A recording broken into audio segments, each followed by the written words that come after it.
The federal file marked Wrenfield Classified has been sealed for 150 years, longer than documents about atomic weapons or presidential assassinations.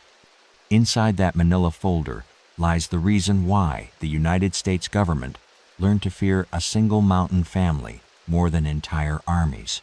This is the story of why the United States government abandoned an entire valley in Appalachian, Kentucky, leaving it unmarked on official maps for over 50 years. Federal Marshal Cornelius Halstead had ridden into Wrenfield Hollow with 6 men and a warrant signed by a federal judge. The document, yellowed and brittle now in the National Archives, authorized the arrest of one Isadora Wrenfield for crimes against the sovereignty of these United States and violations of natural law.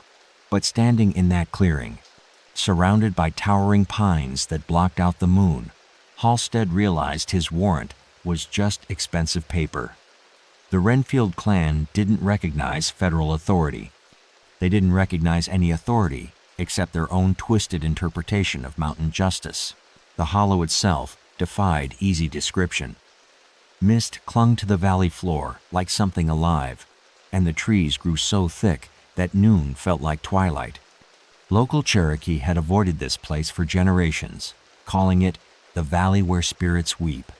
Even the boldest trappers and prospectors gave it wide berth. But the Wrenfields had claimed it as their domain in 1843, and in the 31 years since, they had turned it into something that existed outside the normal order of civilization. Isadora Wrenfield ruled this mountain kingdom with the iron will of a woman who had never bowed to any man, any law, or any god. Born during the harsh winter of 1822, she had survived typhoid, starvation, and the death of 3 husbands under circumstances that neighboring counties whispered about but never officially investigated. By 1874, she commanded a clan of 27 blood relatives and adopted strays, each bound to her by fear, devotion, or both. The federal interest began with disappearances, not the usual missing persons that plagued frontier territories, but a specific pattern that caught the attention of Treasury agents tracking illegal whiskey operations. Revenue collectors would enter the hollow and simply vanish. Local sheriffs who attempted investigations would return shaken and silent, if they returned at all. One deputy, found wandering naked and babbling near Prestonsburg, could only repeat the same phrase. She sees everything. The mountain tells her everything. Marshal Halstead had dismissed such talk as mountain superstition until he read the reports compiled by Agent Barnabas Whitford of the Treasury Department. Whitford had spent 18 months documenting the Wrenfield operation, and his findings painted a picture of a criminal enterprise unlike anything in federal experience. The clan wasn't just distilling illegal liquor. They were running a shadow government that controlled every aspect of life in a 40-square-mile area. The mountain tells her everything. But as Halstead crouched in the darkness, watching smoke curl from the Wrenfield cabin's chimney, he began to understand that Isadora's power went deeper than crime or politics. This was about something older, something that predated law books and federal badges. This was about what happened when civilization's rules met the ancient logic of survival in places where help was 3 days away, and winter could kill you if you made one wrong choice. Movement in the cabin window caught his attention. A woman's silhouette, tall and angular, holding what looked like a rifle. Even at 50 yards, even in darkness, Halstead felt her gaze find him through the glass. She knew he was there. She had probably known since he rode into the valley. Comment below where you're watching from and what time it is there right now. If this story grips you the way it gripped those federal agents, hit that like button and subscribe, because what happened next changed how the government approaches domestic threats forever. The question that haunted Halstead in those final moments of his approach was simple. What do you do when you discover an American family that has become something else entirely, something that exists beyond the reach of law and order? Inside that cabin, Isadora Wrenfield was preparing to show him exactly why even the FBI would eventually learn to leave certain mountains alone. Marshal Halstead's boot found the first tripwire 3 steps from the tree line. The The thin strand of fishing line, invisible in moonlight, connected to a cowbell that would have announced his presence to every soul in the hollow. What happened next would be studied in federal training manuals for decades, becoming the textbook example of how quickly law enforcement could lose control in hostile territory. Halstead signaled his men to halt, crouching beside the ancient oak that marked the boundary of Wrenfield land. The air here carried the scent of wood smoke and something else, something sweet and cloying that made his stomach turn. Frost crunched beneath his knees, and the rough bark felt slick with moisture that seemed too warm for November. In the distance, he could hear the soft rush of water over stones, probably the creek that Agent Whitford had marked on his maps. The cabin itself defied every assumption Halstead had formed about mountain dwellings. Instead of the ramshackle structure he'd expected, he found himself studying a 2-story log home with glass windows, a stone foundation, and a wraparound porch that spoke of prosperity. Lantern light flickered behind curtains made of what looked like store-bought fabric, not the usual feed sacks and rough cotton typical of frontier homes. Deputy Marshal Celestine Haraway, positioned 20 yards to Halstead's left, raised her hand and pointed toward the barn. Through the gaps in its weathered siding, they could see movement shadows passing back and forth in lantern light. Too many shadows for this to be a simple farming family settling in for the night. According to Whitford's intelligence report, filed just 6 weeks earlier, the Wrenfields maintained a complex network of lookouts, tunnels, and defensive positions throughout the hollow. The family had survived the Civil War by playing both sides, selling whiskey to Union and Confederate forces alike while maintaining their mountain stronghold. But Whitford had also noted something else in his final dispatch. Subject exhibits knowledge of federal movements that suggests either supernatural awareness or a communication network extending far beyond the hollow's boundaries. The supernatural explanation seemed increasingly plausible as Halstead studied the cabin's windows. Every few minutes, a face would appear briefly behind the glass. Sometimes a woman with gray hair pulled back severely. Sometimes a younger man with eyes that seemed to catch and hold the lantern light. They weren't hiding. They were watching, cataloging, planning. Something ancient lived in these mountains. A door creaked open on the cabin's front porch, and Isadora Wrenfield stepped into view. Even at 50 yards, Halstead could see that the woman commanded attention through sheer presence rather than physical stature. She stood perhaps 5 feet 4 inches tall, but something in her bearing suggested she looked down on the world from a much greater height. Her dark dress, simple but well-tailored, moved with her as she walked to the porch railing and placed both hands on the weathered wood. "Marshal Halstead," she called across the clearing, her voice carrying easily through the still air. "I've been expecting someone like you for quite some time." The fact that she knew his name should have surprised him. The fact that it didn't surprised him more. Somehow, in the space of 20 minutes, Wrenfield Hollow had shifted his understanding of what was possible and what was merely probable. Halstead stood slowly, keeping his hands visible but close to his service revolver. "Mrs. Wrenfield, I have a federal warrant for your arrest." Isadora's laugh carried no humor, only a kind of weary patience. Federal warrant. As if federal authority means anything in a place where the closest neighbor is 7 miles away and winter can trap you for 4 months at a stretch. She gestured toward the mountains that rose on all sides like sleeping giants. "Tell me, Marshal, what federal court is going to try a case based on evidence gathered in a place that doesn't officially exist?" The question struck Halstead like a physical blow. Whitford's maps had been comprehensive, marking every cabin, every still, every trail through the hollow. But now, standing here, Halstead realized that none of those maps would hold up in court. Wrenfield Hollow existed in a legal gray area claimed by Kentucky, but never formally surveyed, never properly incorporated into any county's jurisdiction. Behind Isadora, more figures began emerging from the cabin. A man with premature gray hair and shoulders like an ox. a woman whose age was impossible to determine in the lamplight. Children who moved with the quiet confidence of adults, their eyes never leaving Halstead and his men. What do you do when you realize that the people you've come to arrest have already won, simply by existing in a place where normal rules don't apply? As if reading his thoughts, Isadora smiled and raised one hand in what might have been a greeting or might have been a signal, and Halstead heard the unmistakable sound of rifle bolts being worked in the darkness behind him. The metallic clicks echoed through the hollow like a death knell, and Marshal Halstead realized that every shadow he'd dismissed as harmless might contain a rifle barrel. His 6-man federal posse had just become prisoners without a single shot being fired.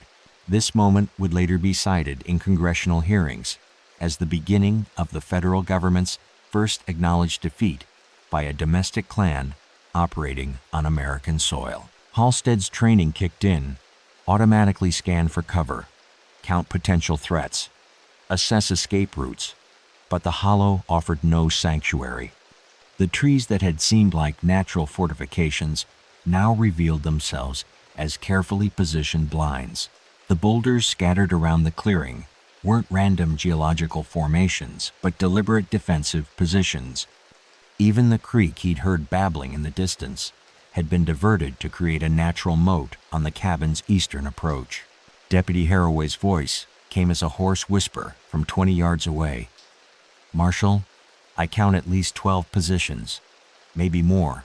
Isadora remained motionless on her porch, watching the federal officers with the patience of a woman who had orchestrated this scene many times before.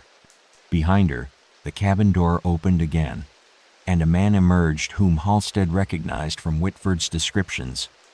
Ignatius Treadwell, Isadora's eldest son, and the Hollow's acknowledged enforcer. Treadwell moved with the controlled grace of someone comfortable with violence, his hand resting casually on the grip of a pistol holstered at his hip. 12 years ago, Isadora called across the clearing, her voice carrying the same conversational tone she might use to discuss the weather. Federal agents came into these mountains looking for Confederate gold. They left with nothing but frostbite and a healthy respect for mountain hospitality. She gestured toward the tree line where Halstead's men waited. 6 years ago, revenue agents tried to shut down our stills. They're buried under the old oak grove, along with their badges and their certainty that federal law means something up here. The casual mention of murder should have shocked Halstead, but somehow it didn't. Standing in this mist-shrouded clearing, surrounded by an enemy he couldn't see, but could certainly feel, the normal rules of civilization seemed as distant as the nearest town. A new voice emerged from the darkness, young, female, with an accent that mixed Appalachian drawl with something else, something older. "Mama, the marshal's men are getting restless." The tall one with the gray beard keeps looking toward the creek path. Halstead couldn't identify the speaker, but her intelligence was precise. Deputy Orville Cranbrook did indeed sport a gray beard, and he had been studying the creek as a potential escape route. Somehow, the Wrenfields were tracking every micro-expression, every tactical decision, every thought that crossed the federal agents' minds. The mountain has eyes everywhere. Agent Whitford's final report had mentioned something called the network, a communication system that allowed the Wrenfields to track movement throughout their territory with supernatural efficiency. Halstead had assumed this meant lookouts with signal mirrors, or perhaps trained dogs. Now he began to suspect something far more sophisticated and far more disturbing. "Mrs. Wrenfield," Halstead said, raising his voice to carry across the clearing while keeping his hands clearly visible, "I'm authorized to negotiate. The Treasury Department isn't interested in your family's activities. We just want information about federal agents who've gone missing in this area." Isadora's laughter rippled through the hollow like water over stones. "Missing agents, Marshal? There are no missing agents in Wrenfield Hollow. There are only agents who found exactly what they came looking for and decided they preferred it to what waited for them back in Washington. The implication hit Halstead like a physical blow. She wasn't talking about murder. She was talking about recruitment, conversion, transformation. The federal agents who had vanished in these mountains hadn't died. They had switched sides. Behind Isadora, more figures emerged from the cabin. Halstead counted 7 adults and at least 4 children, all moving with the same quiet confidence, all watching the surrounded federal officers with eyes that seemed to catch and hold the moonlight. But there was something else, something that made his skin crawl, with recognition he couldn't quite place. One of the men on the porch wore a badge pinned to his shirt. Even at this distance, even in uncertain light, Halstead could make out the distinctive shield shape of a federal marshal's star. The same badge he wore, the same badge his missing predecessor had worn when he vanished 18 months earlier. The question that burned in Halstead's throat was one he already knew he didn't want answered. How many federal agents were standing on that porch, having traded their oaths for something the mountains offered that civilization could not? As if sensing his recognition, the man with the badge stepped forward and called across the clearing in a voice Halstead almost remembered from departmental meetings in Washington. "Welcome home, Marshal. We've been waiting for you to join us." The voice calling from the porch belonged to Deputy Marshal Thomas Erasmus Fenwick, who had officially died in a Louisville hospital 3 months earlier from complications related to pneumonia. Now he stood alive, armed, and apparently loyal to the family he'd been sent to arrest. This was the moment federal authorities realized they weren't just dealing with criminal fugitives. They were confronting something that challenged the basic assumptions about life, death, and allegiance in 19th century America. Halstead's mind reeled as he studied Fenwick's familiar silhouette on the porch. The man had been his partner for 2 years, sharing everything from campfire coffee to the dangers of tracking outlaws through hostile territory. Halstead had attended Fenwick's funeral, had spoken at the graveside, had personally delivered the flag to his widow in Louisville. Yet there he stood, 30 yards away, very much alive and apparently very much committed to the Wrenfield cause. "Tom?" Halstead called across the clearing, his voice cracking despite his efforts to maintain professional composure. "Tom? What the hell happened to you?" Fenwick stepped to the porch railing, and for the first time, Halstead could see his face clearly in the lamplight. The man looked healthier than he had in months before his supposed death. Color in his cheeks, strength in his posture, eyes bright with something that might have been contentment. "What happened to me, Cornelius, is that I found a place where federal law makes sense, where justice isn't something you read about in Washington newspapers, but something you live every single day." Behind Fenwick, Isadora nodded approvingly, like a schoolteacher whose student had recited a lesson perfectly. The other figures on the porch, at least 9 now, including several Halstead didn't recognize, watched the exchange with the patient attention of people who had witnessed this scene before. Deputy Haraway's whispered report reached Halstead through the darkness. "Marshal, I'm counting at least 4 badges on that porch. Federal badges, not local sheriff stars." The implication struck Halstead like ice water. 4 missing federal agents, all officially dead or disappeared, all apparently alive and well, and serving the Wrenfield family. This wasn't just about criminal activity or even corruption. This was about something that transformed the fundamental nature of law enforcement loyalty. They don't kill federal agents here. According to Treasury records, 17 federal officials had vanished in eastern Kentucky over the past 6 years. 17 men whose families had grieved, whose careers had ended in mystery, whose cases had been closed with the notation "presumed dead, hostile territory." But if Fenwick was any indication, those 17 agents hadn't died. They had found something in these mountains that made them choose the Wrenfields over the federal government they had sworn to serve. "Tom," Halstead called again, "your wife thinks you're dead. Your children think their father is buried in Calvary Cemetery. What could possibly be worth that kind of betrayal?" Fenwick's laughter echoed across the clearing, but it carried no malice, only a kind of sympathetic sadness. "Betrayal? Cornelius, I've been more true to my oath in these mountains than I ever was wearing a federal badge.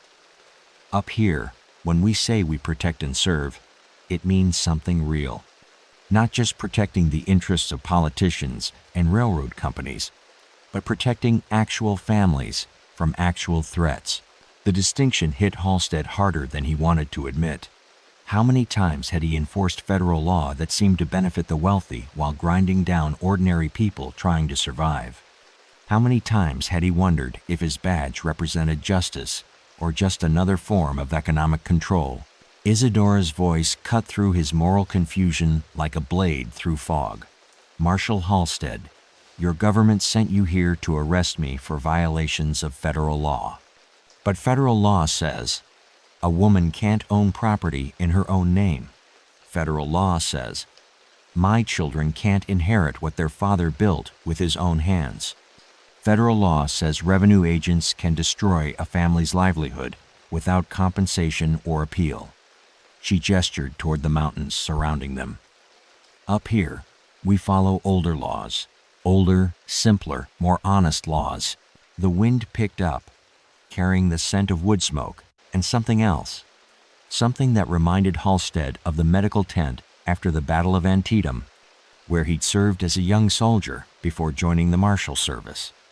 Sweet, metallic, unmistakable. But instead of revulsion, he felt an odd sense of recognition, as if that scent meant safety rather than danger. A child appeared at the edge of the porch, a girl of perhaps 10 years, with dark hair and eyes that seemed far too old for her face. She whispered something to Isadora, who nodded and smiled before turning back to the federal officers. "Marshal," Isadora called, "my granddaughter tells me your horses are getting restless. Mountain horses, they can sense when weather's changing. Storms coming in from the west should hit around midnight. Winter storm, the kind that can trap men in these hills for weeks." She paused, letting the implications sink in. "Of course, you're welcome to shelter here until it passes. We've always extended hospitality to federal agents. How do you choose between duty and survival when the two come into direct conflict and there's no backup coming?" As if summoned by her words, Halstead felt the first snowflakes touch his face, and he realized that Wrenfield Hollow was about to become more than just a criminal stronghold. It was about to become the only place within 50 miles where a man could survive the night. Snow began falling in earnest as Marshal Halstead weighed his options, each flake a tiny countdown to a decision that would determine whether his men lived through the night or joined the growing list of federal agents who had vanished into Appalachian legend. This was the crossroads moment that would later define federal policy toward isolated mountain communities. The realization that sometimes survival trumps jurisdiction, and sometimes the enemy offers the only path to safety. The temperature had dropped 15 degrees in the past hour, and Halstead's breath now formed visible clouds in the lantern light. His horses, experienced mountain animals borrowed from the federal station in Lexington, were showing signs of distress, ears back, heads low, the nervous shifting that preceded panic. Deputy Cranbrook, the most experienced outdoorsman in the group, caught Halstead's eye and shook his head grimly. They both knew what mountain storms could do to men caught without shelter, but accepting Wrenfield hospitality meant crossing a line that no federal officer had ever crossed voluntarily. It meant walking into the stronghold of people they'd come to arrest, putting themselves entirely at the mercy of a family that had already demonstrated their ability to convert federal agents to their cause. "Cornelius," Fenwick called from the porch, his voice carrying genuine concern that somehow made the situation worse. "You remember the storm that hit us tracking the Mendoza gang through the Ozarks? 3 days of sleet and wind that nearly killed us both. This is going to be worse. These mountains don't forgive mistakes." Halstead did remember.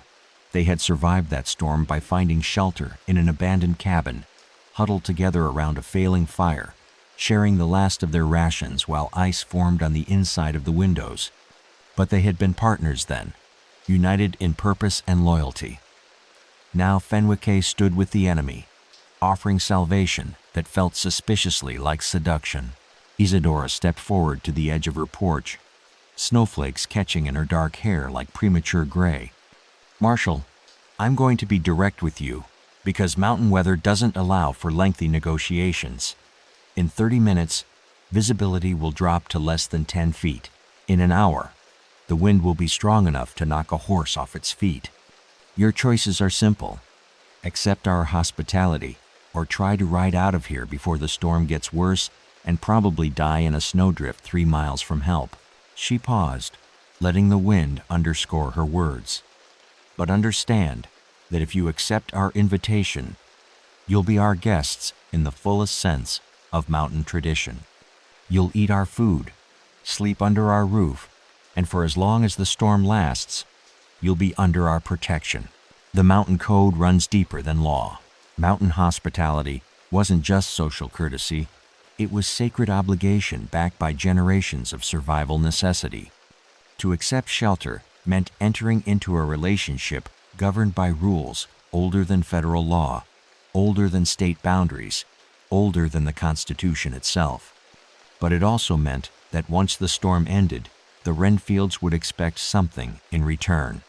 Mountain hospitality always came with a price. Agent Whitford's reports had mentioned something he called the conversion process, a gradual transformation that turned federal agents from adversaries into allies. Whitford had theorized it involved a combination of psychological manipulation, social isolation, and what he termed practical demonstration of alternative justice. But reading about it in a Washington office and experiencing it while trapped by a mountain storm were entirely different propositions. Deputy Haraway appeared at Halstead's shoulder, speaking quietly enough that her voice wouldn't carry to the porch. "Marshal, the horses won't make it. Jenkins and Morrison are already showing signs of hypothermia, and we haven't even hit the worst of it yet." Halstead looked back at his men, 6 federal officers, who had trusted him to lead them safely through what should have been a routine arrest operation. Now they stood in knee-deep snow, surrounded by an enemy they couldn't see, facing weather that could kill them all before sunrise.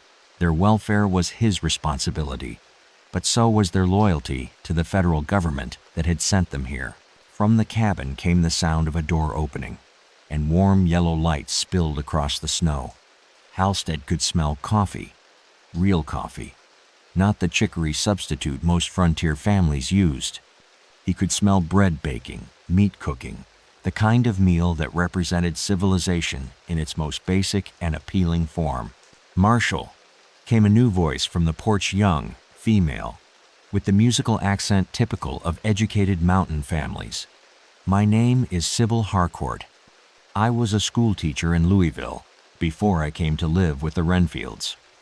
I want you to know that every federal agent who has accepted our hospitality has survived to make his own choice about where his loyalties lie." The carefully chosen words struck Halstead like a physical blow. Survived to make his own choice. Not coerced, not brainwashed, not murdered, transformed through some process that left them alive, healthy, and apparently convinced that the Wrenfield way was better than the federal way. What kind of mountain justice could be so compelling that trained federal agents would abandon everything they had sworn to protect? As if reading his thoughts, Isadora raised her voice above the growing wind. "Marshal, the offer stands for exactly 5 more minutes. After that, mountain hospitality requires that we bar our doors and let nature take its course." Marshal Halstead holstered his weapon and stepped forward into the swirling snow, making the choice that would haunt federal law enforcement for generations. Behind him, his 5 remaining deputies followed in silence, each man understanding that they were walking into something far more dangerous than any storm. This decision would become the subject of 3 congressional investigations and ultimately lead to the establishment of protocols that are still classified at the highest levels of government. The walk from the tree line to the Wrenfield porch took less than 2 minutes, but Halstead felt as though he was crossing decades of civilized progress with each step. Snow crunched beneath his boots, and the wind carried voices from the cabin, children laughing, women singing, the ordinary sounds of family life that made the situation feel increasingly surreal. These people had surrounded and outmaneuvered 6 armed federal officers, yet they were preparing to welcome those same officers as dinner guests. Isadora met them at the porch steps, holding a lantern that cast warm circles of light across the snow-covered boards. Marshal Halstead, gentlemen, welcome to our home. I'm sorry the circumstances weren't more pleasant, but mountain weather has its own schedule. She gestured toward the cabin door. Please, come in from the cold. There's hot coffee waiting, and my daughters have prepared enough supper for unexpected guests. The interior of the cabin struck Halstead like a physical assault on his preconceptions. Instead of the crude frontier dwelling he'd expected, he found himself in a parlor that would have been impressive in Louisville or Lexington. Hand-woven carpets covered polished wooden floors. Oil paintings in gilt frames decorated walls lined with books, real books, leather-bound volumes that suggested education and refinement. A grandfather clock ticked in the corner, keeping perfect time despite being 40 miles from the nearest clockmaker. Deputy Morrison, the youngest member of Halstead's team, stopped just inside the doorway and stared openly at a shelf lined with what appeared to be medical texts. "Ma'am," he said to Isadora, "are you a physician?" "Among other things," she replied with a smile that seemed genuinely warm. "Mountain life requires versatility.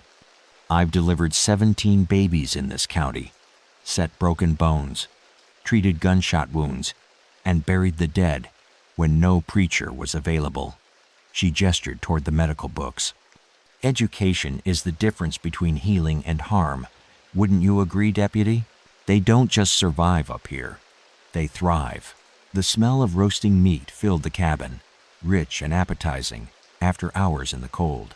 Halstead found himself salivating despite his professional caution, and he noticed his men responding similarly. When had they last eaten a proper meal? This morning felt like days ago, and the hardtack in their saddlebags seemed as distant as civilization itself. Fenwick appeared in the doorway leading to what Halstead assumed was the kitchen, wearing civilian clothes, but still displaying the confident posture of a man comfortable with authority. "Cornelius, you look like hell. Come on, let's get some food in you before we talk about anything else." The casual use of his first name, combined with Fenwick's obvious comfort in these surroundings, drove home the reality of their situation. His former partner wasn't a prisoner here. He was family. Whatever process had transformed him from federal agent to Wrenfield ally had been thorough and apparently permanent. A woman emerged from the kitchen, carrying a tray of steaming bowls. Halstead recognized her from Whitford's descriptions. Hortense Blackmore, Isadora's eldest daughter, and reportedly the Hollow's unofficial judge in matters of local dispute. She moved with quiet authority, distributing food with the efficiency of someone accustomed to feeding large groups. "Gentlemen," Hortense said, her voice carrying the musical accent Halstead was beginning to associate with educated mountain families. "Supper is venison stew with root vegetables from our garden. The bread is made from wheat we grow in the upper meadow, and the butter comes from our dairy cows." She paused, meeting each man's gaze in turn. "Everything on your plates was grown, raised, or hunted within 5 miles of this cabin. We believe in self-sufficiency up here." The implicit message was clear. The Wrenfields weren't just surviving in these mountains. They were building a complete society, independent of outside support. They had their own food sources, their own medical care, their own education system, their own justice mechanisms. What did they need from the federal government, except to be left alone? As Halstead lifted the first spoonful of stew to his lips, he caught Isadora watching him with an expression of patient anticipation. The meat was incredibly tender, seasoned with herbs he couldn't identify, accompanied by vegetables that tasted like they'd been harvested that morning rather than stored through months of winter. But there was something else in the flavor, something that made the food seem almost supernaturally satisfying. Not just nourishing, but transformative. as if each bite was connecting him to the mountain itself, to the family that had claimed it, to the older way of life they represented. What kind of seasoning could make federal agents forget their oaths after a single meal? As warmth spread through his body and his eyelids grew heavy, Halstead realized that mountain hospitality wasn't just about shelter and food. It was about changing the fundamental nature of how a man saw the world around him. Marshal Halstead woke to the sound of children singing hymns in a language that predated English settlements by centuries, and the terrifying realization that he couldn't remember falling asleep. The last clear memory he had was finishing his second bowl of stew while Isadora told stories about the Hollow's history.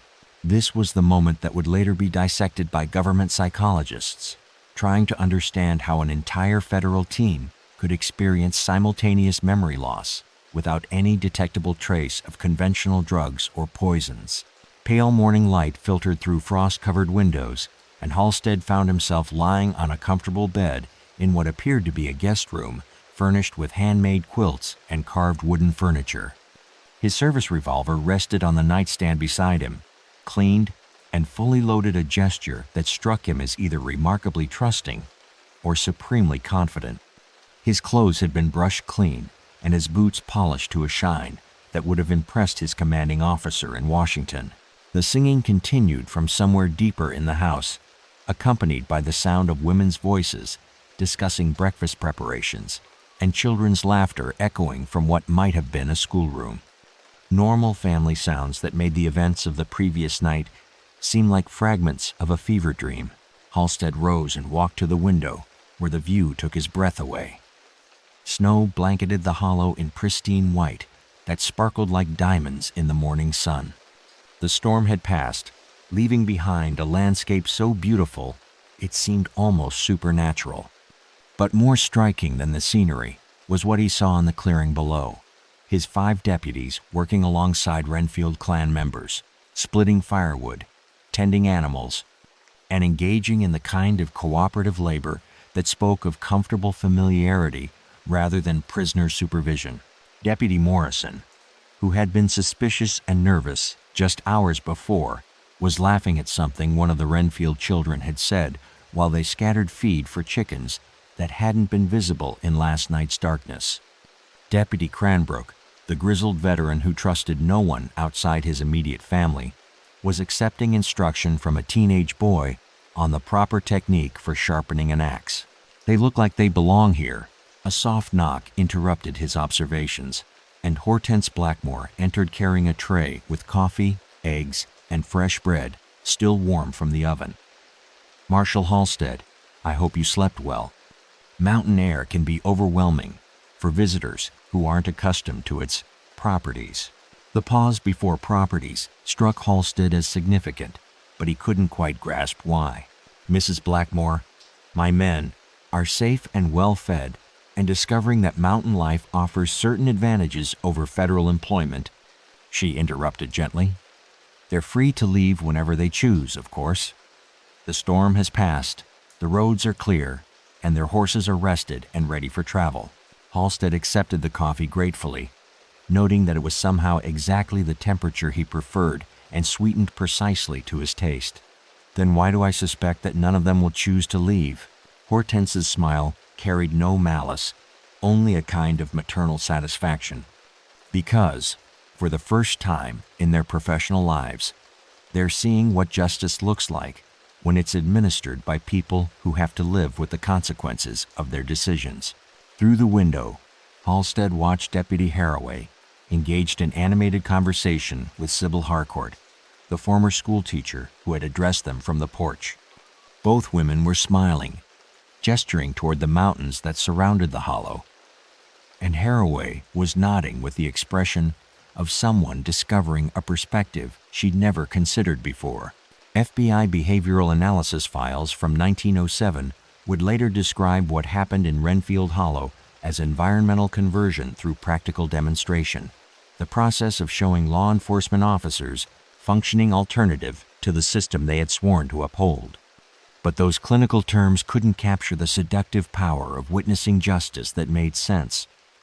law enforcement that actually protected communities, and government that existed to serve rather than control.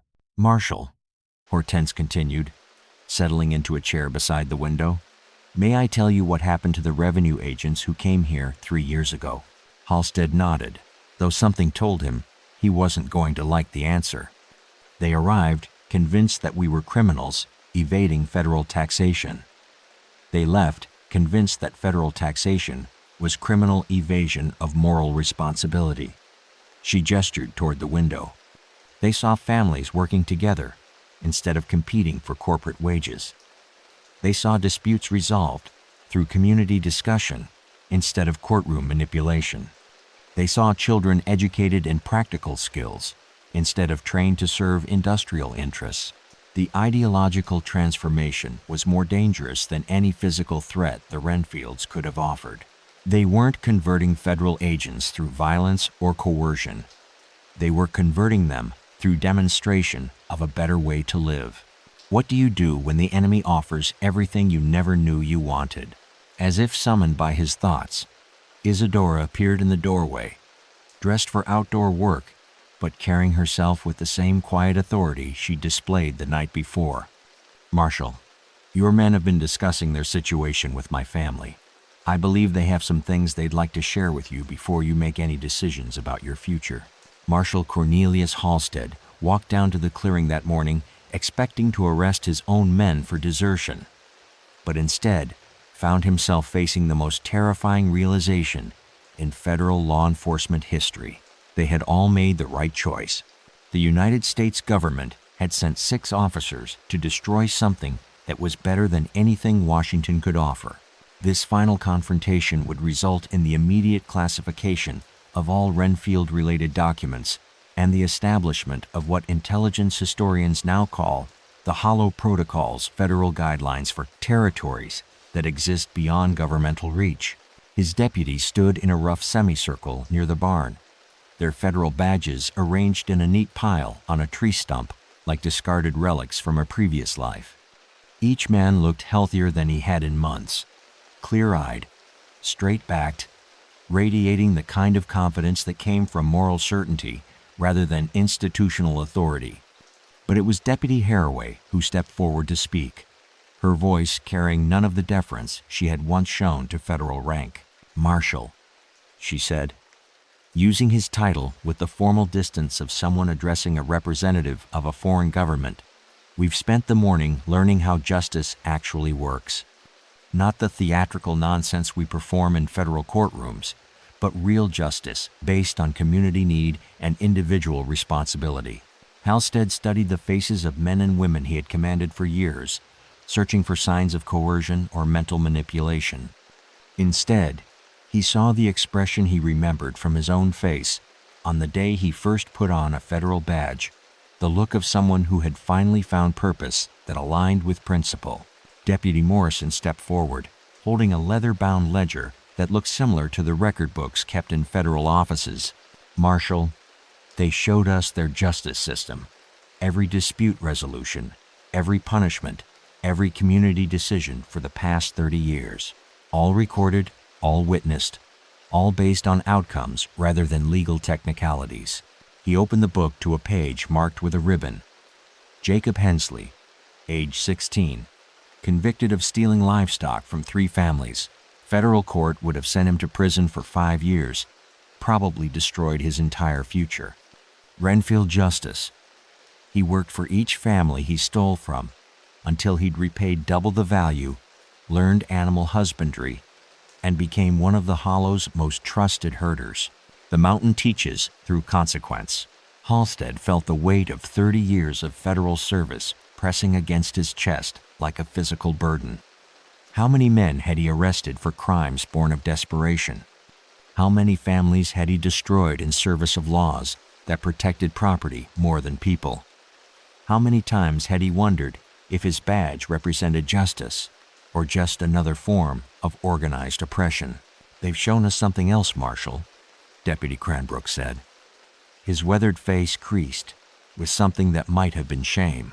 The missing agents, all 17 of them, they're alive, living in homesteads throughout these mountains, raising families, serving as teachers and doctors and mediators for communities that function better than anything we've ever seen in civilization. Fenwicky emerged from the cabin carrying 2 cups of coffee, offering one to Halstead with the easy gesture of a man extending hospitality rather than confronting an enemy. Cornelius, the hardest part isn't admitting that we've been wrong about mountain justice. The hardest part is admitting that we've been wrong about federal justice. The coffee was perfect hot, strong, sweetened exactly to Halstead's preference, despite the fact that he'd never mentioned how he liked it prepared. Such attention to individual preference seemed to characterize everything about Wrenfield hospitality, from the way they'd treated his men to the careful consideration they'd shown for his own comfort and dignity. But it was Isadora who delivered the final blow to his certainty. She approached carrying a manila folder that bore the distinctive seal of the United States Treasury Department. "Marshal, before you make your decision, I want you to see what your government really thinks of the work you've been doing." Inside the folder were copies of correspondence between Treasury officials and railroad executives discussing the Wrenfield Hollow as prime territory for mineral extraction and federal law enforcement as the most cost-effective method for removing indigenous populations. The letters dated back 12 years, meaning that every mission Halstead had undertaken in Kentucky had been designed not to serve justice, but to serve corporate interests. The revelation struck him like a physical blow. He had spent his career believing he was protecting civilization from chaos, only to discover that he had been protecting wealth from community. "Marshal," Isadora said gently, "mountain justice isn't perfect, but it's honest. We don't pretend to serve abstract principles while actually serving concrete profits. When we punish someone, it's to restore community balance. When we protect someone, it's because their welfare matters to people who know their name. What do you choose when you realize that everything you've believed about justice has been a lie designed to make you complicit in oppression?" Halstead looked at his badges lying on the tree stump, 6 pieces of metal that had once represented everything he valued about American law and order. Now they looked like symbols of a system that had used his integrity as a weapon against the very communities he had sworn to protect. As snow began falling again, gentle flakes that caught the morning light like tiny stars, Halstead made the choice that would cause the federal government to classify Wrenfield Hollow as a no-contact zone and establish protocols that remain in effect today.